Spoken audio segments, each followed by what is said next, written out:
नमस्कार, मैं हूं प्रियंका और आप देख रहे हैं राष्ट्रीय जगत विजय न्यूज। राजधानी रायपुर के इंद्रप्रस्थ कॉलोनी में बीते दिनों मिले ट्रंक में बंद शव मामले में आज पुलिस ने बड़ा खुलासा किया है। रायपुर एसएसपी डॉक्टर लालुमेन सिंह ने प्रेस कॉन्फ्रेंस में बताया कि ये कोई हादसा नहीं बल्कि सोची समझी हत्या थी।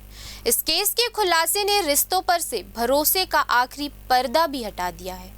मामला सिर्फ हत्या का नहीं बल्कि विश्वासघात, लालच और रूह कपा देने वाली साजिश का है। पुलिस के मुताबिक मृतक की हत्या गला दबाकर और धारदार हथियार से की गई थी और इस हत्याकांड के पीछे कोई और नहीं बल्कि वकील दंपत्ति और उनके 2 सहयोगी निकले हैं। दरअसल मृतक किशोर पैकरा आरोपी अंकित उपाध्याय और उसकी पत्नी शिवानी शर्मा का पुराना जानकार था।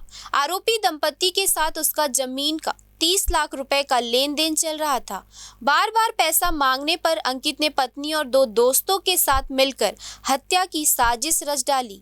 पुलिस के मुताबिक वारदात के दिन आरोपी पति पत्नी ने पहले से प्लान बनाकर किशोर को फ्लैट में बुलाया। हत्या के बाद कुछ ही मिनटों में वे ट्रक लेकर घर से निकले और शव को ठिकाने लगा दिया। फिलहाल चारों आरोपी अंकित उपाध्याय, उसकी पत्नी शिवानी शर्मा और 2 अन्य युवकों को गिरफ्तार कर लिया गया है। अब पुलिस इन्हें कोर्ट में पेश करेगी और रिमांड पर लेकर आगे की पूछताछ करेगी। पुलिस को शक है कि ये वारदात अचानक नहीं बल्कि पूरी तरह से सुनियोजित थी और इस पूरे मामले में पुलिस अब सीन रिक्रिएशन और डिजिटल एविडेंस के जरिए केस को एयर टाइट करने की तैयारी में है।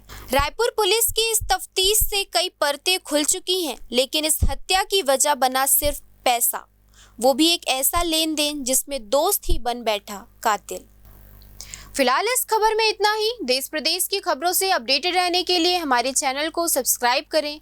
नए खबरों की नोटिफिकेशन के लिए बेल आइकॉन जरूर दबाएं। नमस्कार।